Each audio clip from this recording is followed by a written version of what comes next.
Hello everyone and welcome to instant biology by doctor Neela. मैं फिर से आ गया हूँ आपके बीच में एक बहुत इंपॉर्टेंट टॉपिक को डिस्कस करने के लिए। और जो टॉपिक हम आज डिस्कस करने वाले हैं उसका नाम है इंट्रिंसिक अपोप्टोसिस। आपको जानकारी होगी ही कि हम इससे पहले एक अपोप्टोसिस से रिलेटेड वीडियोस बना रहे हैं और आपको पता भी होगा अपोप्टोसिस CSIR नेट का, गेट बायोटेक्नोलॉजी, गेट एक्सेल का, DBT JRF, ICMR JRF, इन सभी के लिए बहुत ही एक इम्पॉर्टेंट टॉपिक है। और सिंस अपोप्टोसिस काफ़ी बड़ा टॉपिक है इसीलिए हमने इसको मल्टीपल पार्ट्स में डिवाइड कर रखा है। सबसे पहले मैंने जो सबसे पहला वीडियो था उसमें मैंने आपसे बेसिक्स ऑफ अपोप्टोसिस के बारे में डिस्कशन किया था।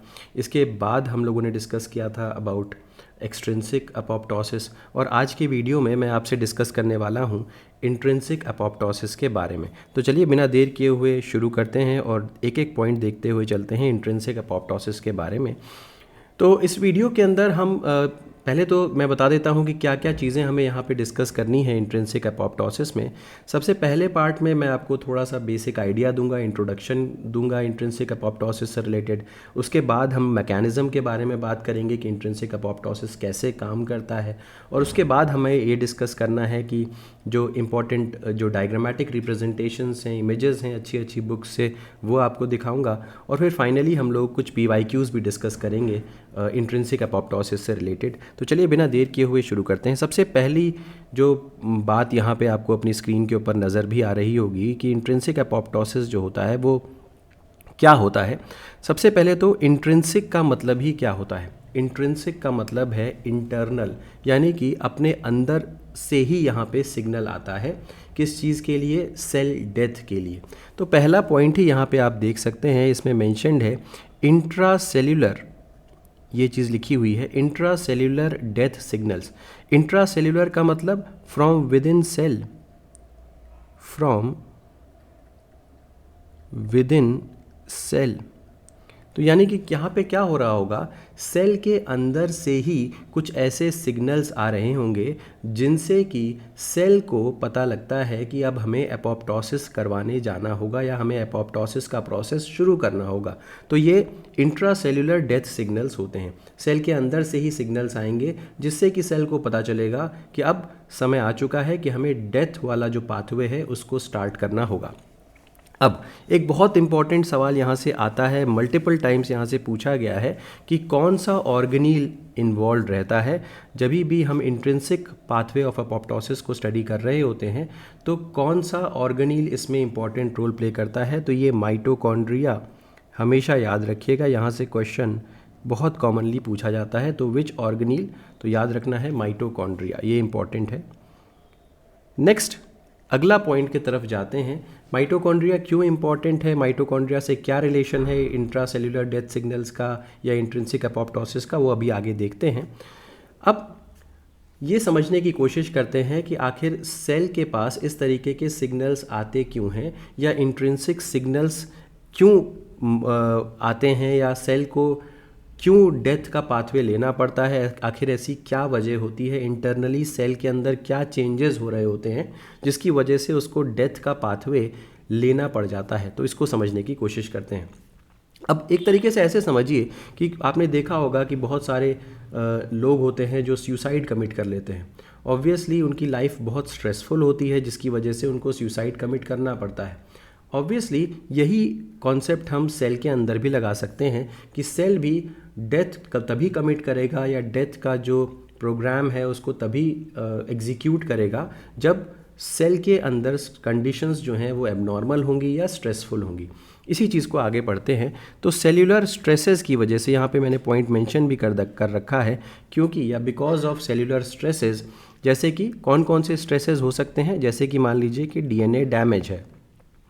अब आप ऑलरेडी देख रहे होंगे कि मैं साइमल्टेनियसली वीडियोस बना रहा हूँ DNA रिपेयर सिस्टम के ऊपर भी, लेकिन कई बार क्या होता है कि DNA डैमेज बहुत ज़्यादा लेवल पे हो जाता है जिसको ठीक करना पॉसिबल नहीं हो पाता। और तो और DNA डैमेज इस लेवल का हो जाता है कि सेल जो है वो कैंसरस बनने की संभावना उसकी हो जाती है, या इतना ज़्यादा म्यूटेशन हो चुका होता है कि वो कैंसरस बनने की संभावना होने लग जाती है। तो अगेन DNA डैमेज, या इसके अलावा हम कह सकते हैं हाइपोक्सिया।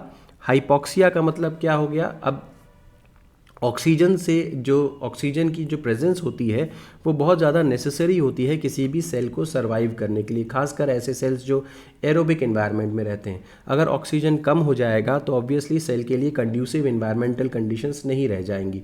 तो ये एक और वजह है जिसको हम कंसिडर कर सकते हैं कि स्ट्रेस के फॉर्म में वो होगा। या फिर ग्रोथ फैक्टर डेप्रीवेशन। अब ग्रोथ फैक्टर का मतलब क्या है? सेल्स को ग्रो करने के लिए या रिप्रोड्यूस करने के लिए सिग्नल्स की ज़रूरत पड़ती है जो कि ग्रोथ फैक्टर के फॉर्म में होते हैं।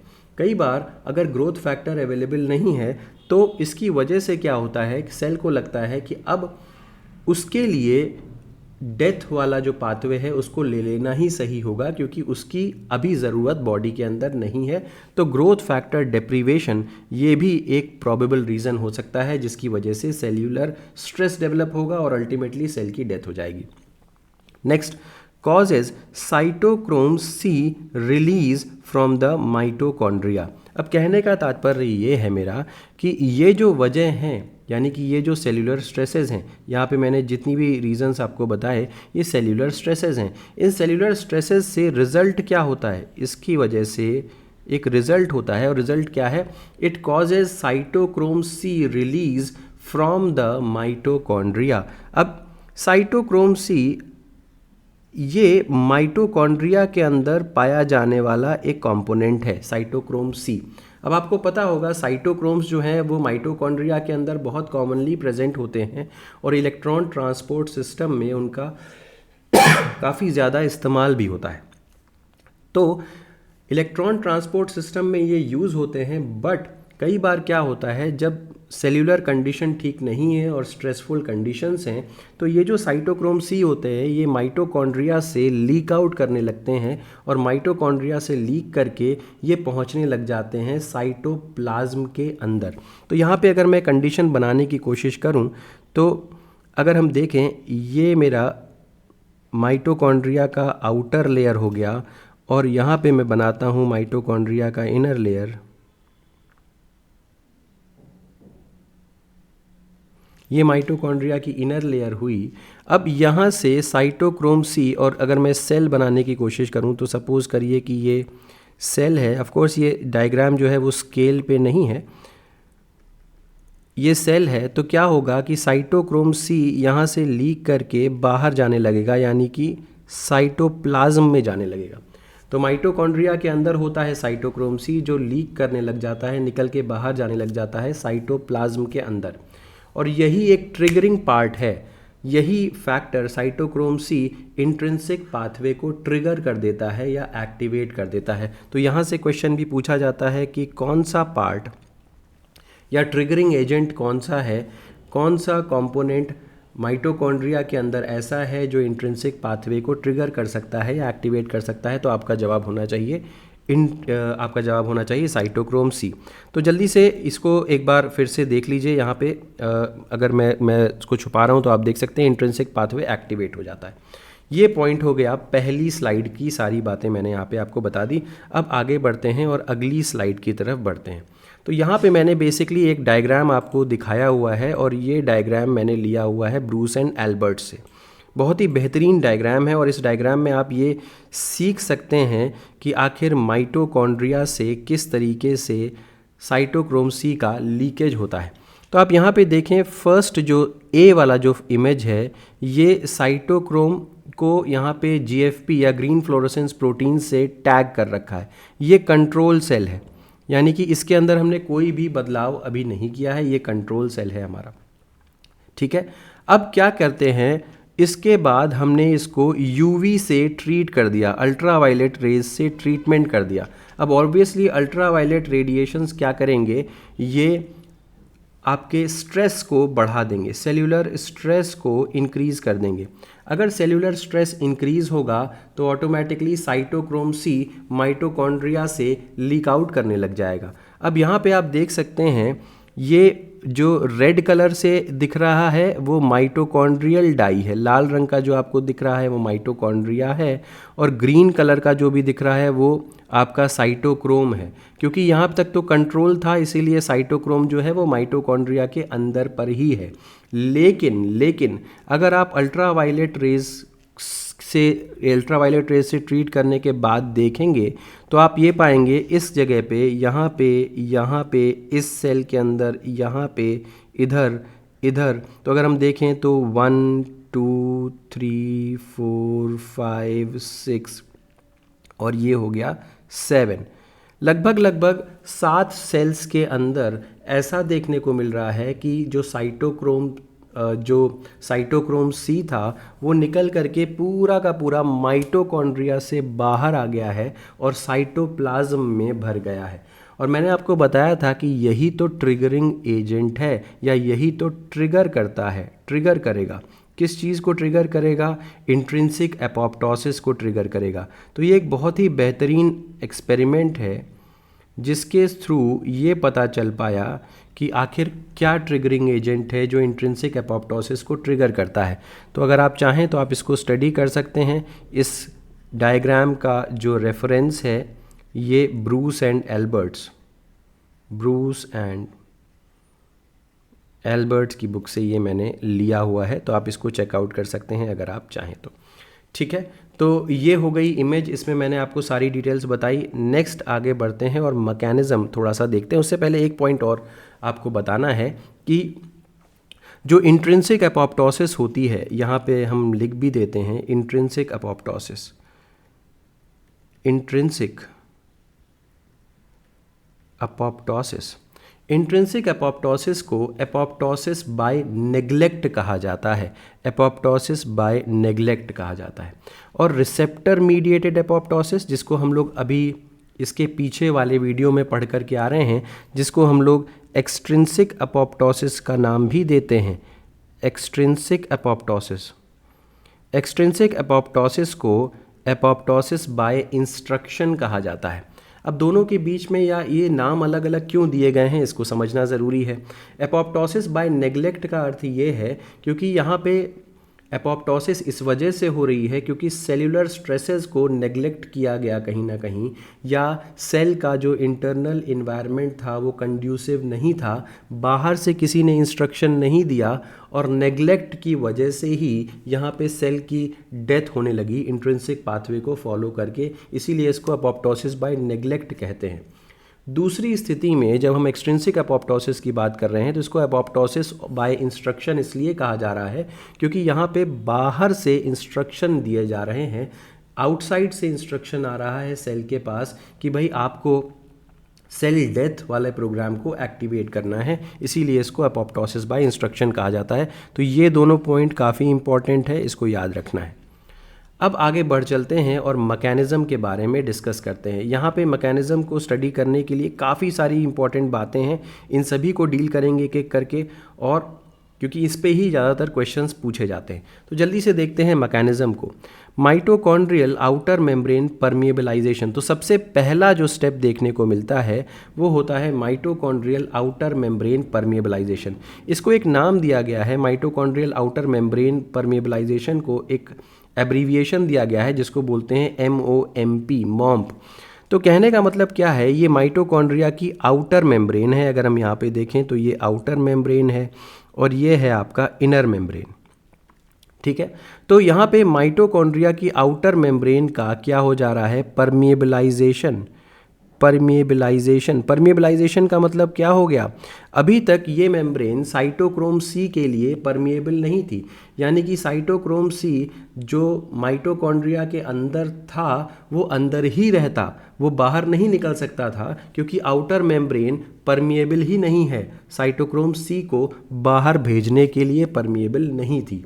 लेकिन क्योंकि इस तरीके के सेल्यूलर स्ट्रेसेस डेवलप हुए तो सबसे पहला काम ही यही किया गया कि माइटोकॉन्ड्रियल आउटर मेम्ब्रेन की परमिएबलाइजेशन कर दी गई, जिसकी वजह से अब साइटोक्रोम सी रिलीज़ कर दिया गया। Cytochrome C released into cytoplasm, यहाँ पे हो जाना चाहिए, साइटोक्रोम रिलीज्ड इनटू साइटोप्लाज्म।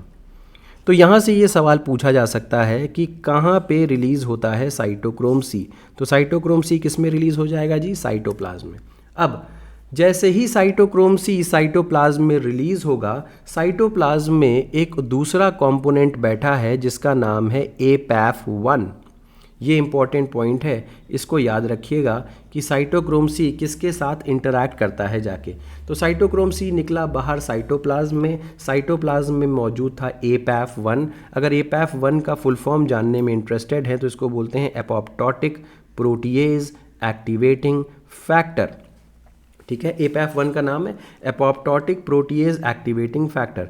इसका अर्थ क्या हुआ, नाम से ही समझ में आ रहा है। तो ऐसे प्रोटीएजेस को एक्टिवेट करने वाला है ये एपैफ1, जो कि एपोप्टोसिस में इस्तेमाल होते हैं। ठीक है, तो एपोप्टोटिक प्रोटीएज एक्टिवेटिंग फैक्टर एक ऐसा फैक्टर है जो एपोप्टोटिक प्रोटीएजेस को एक्टिवेट कर देता है। ठीक, अब यहाँ से एक और बहुत इंपॉर्टेंट क्वेश्चन है। आपने देखा होगा CSIR नेट में यहाँ से काफ़ी कॉमन क्वेश्चंस पूछे जाते हैं, जिसमें मैमेलियन सिस्टम और C एलिगेंस के बीच में जो प्रोटीन्स पाए जा रहे हैं, ऑफ कोर्स अलग अलग नाम के प्रोटीन्स हैं। मैमेलियन सिस्टम में डिफरेंट नेम के प्रोटीन्स हैं और C एलिगेंस के अंदर अलग दूसरे नाम के प्रोटीन्स हैं। इन दोनों नामों के जो प्रोटीन्स हैं इनके अंदर क्या सिमिलैरिटी है या कौन सा प्रोटीन मैमेलियन होमोलॉग है, ये क्वेश्चन बहुत कॉमनली पूछे जाते हैं। तो यहाँ पे एपैफ1 को हम होमोलॉग कह सकते हैं, मैमेलियन होमोलॉग है किसका, CED4 नाम के प्रोटीन का। अब आप पूछेंगे ये सर CED4 क्या है। CED4 प्रोटीन C एलिगेंस के अंदर पाया जाता है। ठीक है, आपको पता ही होगा सिनोरेप्टाइटिस एलिगेंस बहुत कॉमनली यूज्ड मॉडल ऑर्गेनिज्म है, इसके अंदर ये पाया जाता है। तो जो काम एपैफ1 कर रहा है वही काम CED4 करता है in case of C elegans. यहाँ तक की बात हो गई। अब जैसे ही साइटोक्रोम C और एपैफ1 आपस में इंटरैक्ट करेंगे, उसकी वजह से तुरंत जो इनएक्टिव एपैफ1 था, अभी तक एपैफ1 इनएक्टिव था। एपैफ1 के बारे में मैंने आपको बताया कि एक ऐसा फैक्टर है जो एपोप्टोटिक प्रोटीएजेस को एक्टिवेट करता है, लेकिन इनिशियली या नॉर्मल सेल के अंदर ये इनएक्टिवेटेड फॉर्म में रहेगा। जैसे ही सेल्यूलर स्ट्रेसेस डेवलप होंगे, साइटोक्रोम C माइटोकॉन्ड्रिया क्रॉस करके साइटोप्लाज्म में आएगा, वैसे ही ये एपैफ1 के साथ जुड़ेगा और एपैफ1 अभी इनएक्टिव से एक्टिव कंडीशन में जंप कर जाएगा। कैसे जंप करेगा, क्योंकि उसमें कन्फर्मेशनल चेंजेस हमें देखने को मिलेंगे। ठीक, अब आगे बढ़िए। जैसे ही कन्फर्मेशनल चेंजेस की वजह से क्या होगा, ये तो एक्टिव तो हो गया, अब इसकी न्यूक्लियोटाइड बाइंडिंग साइट एक्सपोज हो जाएगी। यानी कि एपैफ1 अब क्या करेगा, न्यूक्लियोटाइड के साथ बाइंडिंग शो करने लग जाएगा। न्यूक्लियोटाइड बाइंडिंग साइट इसकी एक्सपोज हो जाएगी, जो अभी तक एक्सपोज नहीं थी। अभी डायग्राम के थ्रू भी मैं आपको दिखाऊंगा। तो ये न्यूक्लियोटाइड बाइंडिंग साइट एक्सपोज हो जाएगी। अब जब न्यूक्लियोटाइड बाइंडिंग साइट एक्सपोज हो जाएगी तो इस साइट से न्यूक्लियोटाइड्स आकर के बाइंड होना शुरू करेंगे।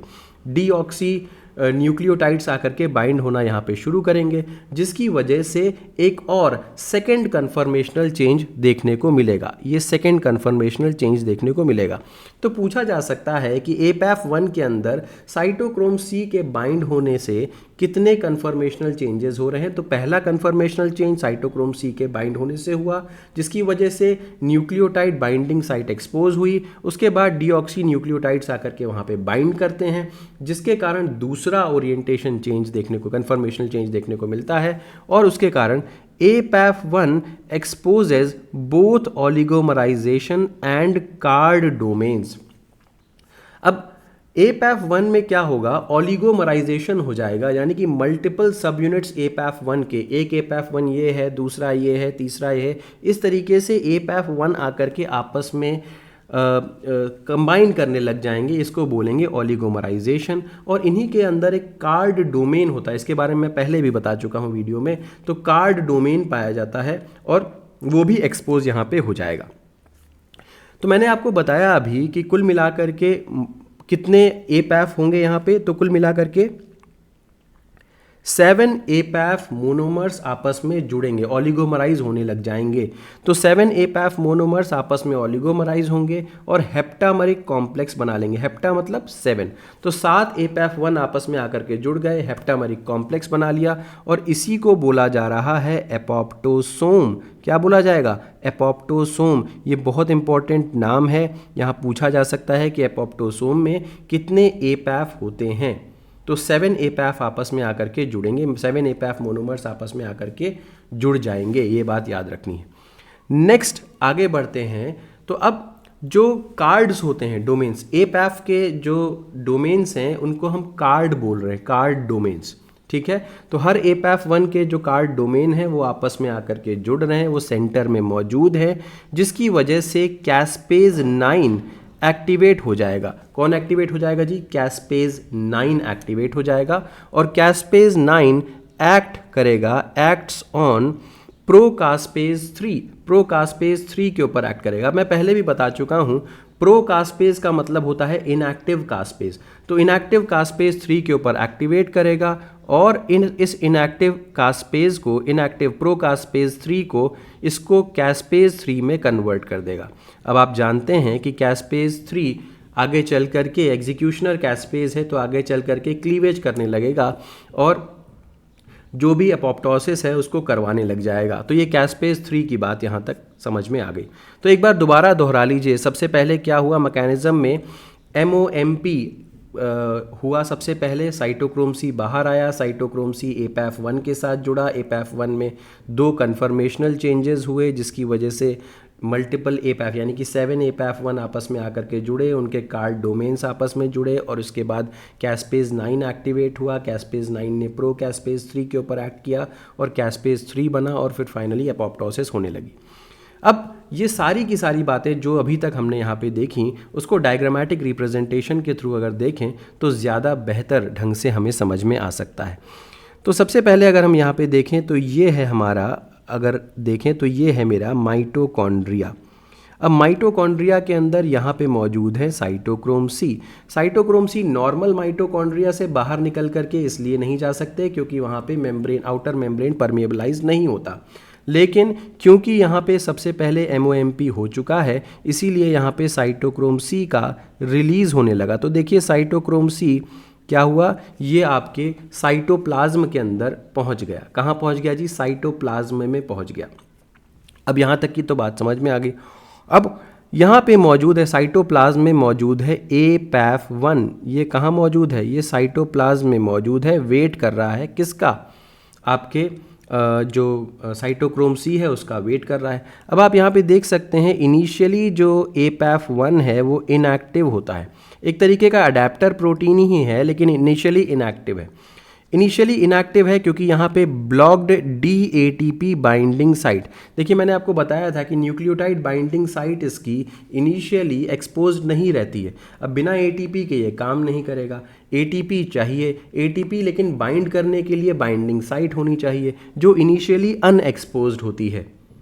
ठीक है, इसके अलावा ओलिगोमराइजेशन के लिए भी एक डोमेन चाहिए जो वो भी अनएक्सपोज्ड रहती है, क्योंकि कुल मिलाकर के एपैफ 1 इनिशियली इनएक्टिव है, तो इसीलिए इसकी ओलिगोमराइजेशन डोमेन और ATP बाइंडिंग डोमेन, जिसको ATP बाइंडिंग डोमेन कही है, न्यूक्लियोटाइड बाइंडिंग डोमेन कही है, मैं पहले न्यूक्लियोटाइड बाइंडिंग डोमेन कह रहा था क्योंकि वही मेंशन्ड है। अब यहाँ पे हम उसको कह सकते हैं ATP बाइंडिंग डोमेन, वो भी अनएक्सपोज्ड रहती है।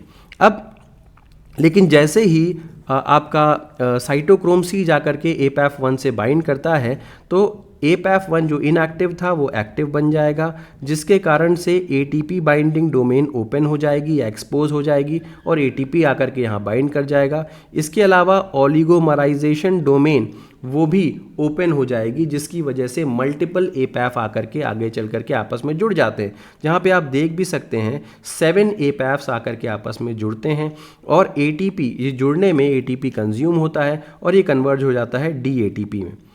नेक्स्ट क्या होगा, अब यहाँ पे आप देख सकते हैं ये अंदर की तरफ, ये देखिए ये कार्ड डोमेन है, यहाँ पे ये कार्ड डोमेन है ये, ठीक है। इनिशियली यहाँ पर कार्ड भी बरीड था, एक्सपोज नहीं था, अंदर की तरफ बरीड कार्ड था, लेकिन जैसे ही एक्टिव एपैफ 1 एक्टिव हुआ उसका कार्ड डोमेन भी एक्सपोज हो गया। इसके बाद आता है इनएक्टिव कास्पेज 9 मोनोमर, जो कि यहाँ पे आकर के कंबाइन करेगा, यानी कि इनएक्टिव कास्पेज 9 मोनोमर और आपका एपैफ 1 और आपका साइटोक्रोम सी, ये सारे के सारे यहाँ पे आकर के एक साथ जुड़ जाते हैं। तो आप यहाँ पे देख भी सकते हैं इनएक्टिव कास्पेज 9, इसके अलावा एपैफ 1 और इसके साथ साइटोक्रोम सी भी है। तो ये पूरा एक कॉम्प्लेक्स बन जा रहा है जिसको हम एपोप्टोसोम कह रहे हैं। ये बहुत इंपॉर्टेंट पॉइंट है, याद रखिएगा। अब एक बात और है कि कास्पेज 9 के पास भी अपना कार्ड डोमेन होता है जो इनिशियली अनएक्सपोज्ड रहता है। जैसे ही ये इनएक्टिव कैस्पेज 9 यहाँ पे आकर के जुड़ेगा, इसका भी कार्ड डोमेन एक्टिवेट हो जाएगा और इन सब का APAF1 के पास भी अपना कार्ड डोमेन था, कैस्पेज 9 के पास भी अपना कार्ड डोमेन है, जिसकी वजह से अब ये कैस्पेज 9 एक्टिवेट हुआ है। कैस्पेज 9 आगे जा करके कैस्पेज 3 के ऊपर एक्ट करेगा, उसको एक्टिवेट करेगा, कैस्पेज 3 बन जाएगा और फिर फाइनली एपोप्टोसिस हो जाएगी। तो भाई ये बात आपको ज़रूर याद रखनी है कि एपोप्टोसोम में क्या क्या चीज़ें होती हैं। तो एपोप्टोसोम की बात अगर हम करें तो एपोप्टोसोम में क्या क्या चीज़ें यहाँ पे हो जाएंगी अगर हम देखें तो ये देखिए, ये सेंट्रल हब ऑफ एपोप्टोसोम लिखा हुआ है। तो each card in the heptamer then results in inactive caspase 9 monomer through its own card forming a large apoptosome with interacting card। ये तो ज़्यादा कुछ दिया नहीं हो, बट यहाँ पे मैं आपको बता देता हूँ। एपोप्टोसोम में आपका APAF1 आ जाएगा, APAF1 के साथ, क्योंकि APAF1 अगर एक्टिवेटेड है तो यहाँ पे साइटोक्रोम C आपका जुड़े ही रहेगा और इसके साथ साथ यहाँ पे आपका कैस्पेज 9 भी आपका आकर के जुड़ जाएगा। ठीक है, APAF1 के पास भी अपना कार्ड डोमेन है और कैस्पेज 9 के पास भी अपना कार्ड डोमेन है। ये दोनों कार्ड डोमेन मिलकर के आपस में एक्टिवेट होंगे, एपोप्टोसोम एक्टिवेट होगा और जा करके बाइंड करेगा प्रोकास्पेज 3 से, उसको एक्टिवेट करेगा और बन जाएगा कास्पेज 3 और फाइनली एपोप्टोसिस हो जाएगी। तो ये पूरी की पूरी कहानी थी। ये भी डायग्राम आपका ब्रूस एंड एल्बर्ट्स का ही है, ब्रूस एंड एल्बर्ट्स। ठीक है, तो उम्मीद है कि ये भी आपको अच्छे से समझ में आया होगा। थोड़ा सा और आगे बढ़ते हैं और अब देखते हैं PYQs जो अभी तक एग्जाम में आपके आए हुए हैं इंट्रिंसिक एपोप्टोसिस से। तो सबसे पहले देखिए, which of the following molecules release from the mitochondria in the process leading to apoptosis. तो ये बात हम जानते हैं, साइटोक्रोम C होता है, इसमें कोई भी प्रॉब्लम नहीं होनी चाहिए। नेक्स्ट क्वेश्चन देखिए, ये फर्स्ट क्वेश्चन था। आइए सेकेंड क्वेश्चन देखते हैं। Among the following which organelle is involved in apoptosis। अगर यहाँ पे हम इंट्रिंसिक एपोप्टोसिस की बात करें तो माइटोकॉन्ड्रिया इन्वॉल्व होता है, ये आपको पता है। नेक्स्ट आ जाइए थर्ड क्वेश्चन पे। ये थोड़ा सा अलग टाइप का क्वेश्चन है, लेकिन अगर मैं इसको सिर्फ और सिर्फ APAF1 के बारे में भी पता है तो भी मैं इस क्वेश्चन को कर लूँगा। तो यहाँ पे प्रोटीन्स का नाम दिया हुआ है, लोकलाइजेशन का नाम दिया हुआ है और रोल इन एपोप्टोसिस भी दिया हुआ है। अभी अभी हम लोगों ने APAF1 के बारे में पढ़ा है। तो APAF1 कहाँ पे पाया जाता है जी? साइटोसोल में पाया जाता है। कहाँ पाया जाएगा? साइटोसोल में। अच्छा, ये APAF1 क्या करवाता है? प्रमोट करवाता है एपोप्टोसिस की, इनहिबिट करवाता है? प्रमोट करवाएगा एपोप्टोसिस। तो अगर हम देखें तो B जो APAF1 है, B के साथ हम जोड़ सकते हैं A को और A के साथ जोड़ सकते हैं 1 को। तो BA1 कहाँ पे है देख सकते हैं, यहाँ पे तो BB है तो ये गलत हो गया, BC है ये गलत हो गया, B के साथ A है लेकिन 2 है ये भी गलत हो गया, तो B के साथ A है और 1 है ये सही है। तो फोर्थ ऑप्शन में ही हमें एक ही जो हमने अभी पढ़ा है उसी से हम ये क्वेश्चन कर सकते हैं। ये भी CSIR का आया हुआ क्वेश्चन है। चलिए, अब एक बहुत इंपॉर्टेंट चीज़ के बारे में आपको बताना चाहता हूँ। अगर आप GAT-B का एग्जामिनेशन देने वाले हैं या GAT-B के एस्पायरेंट हैं तो आपके लिए ये न्यूज़ काफ़ी इंपॉर्टेंट होने वाली है, क्योंकि हम लेकर के आ रहे हैं GAT-B का एक क्रैश कोर्स और इस GAT-B का क्रैश कोर्स में हम कवर करने वाले हैं सारे के सारे इंपॉर्टेंट टॉपिक्स और तो और पार्ट ए में क्वेश्चन सेंट्रिक अप्रोच के साथ जो भी पुराने क्वेश्चन हैं उनको सॉल्व करेंगे ताकि आपकी तैयारी बिल्कुल अच्छे से हो सके। अगर आप इंटरेस्टेड हैं GAT-B के क्रैश कोर्स को ज्वाइन करने के लिए या ज़्यादा जानकारी लेने के लिए तो आप हमसे कांटेक्ट कर सकते हैं इस व्हाट्सएप नंबर पे 8299134528। ये बैच ऑलरेडी शुरू हो चुका है 28 फरवरी से, ज़्यादा पहले का नहीं है तो अभी भी आप कवर कर सकते हैं। तो अगर आप इंटरेस्टेड हैं तो इस व्हाट्सएप नंबर पे हमसे कांटेक्ट करिए।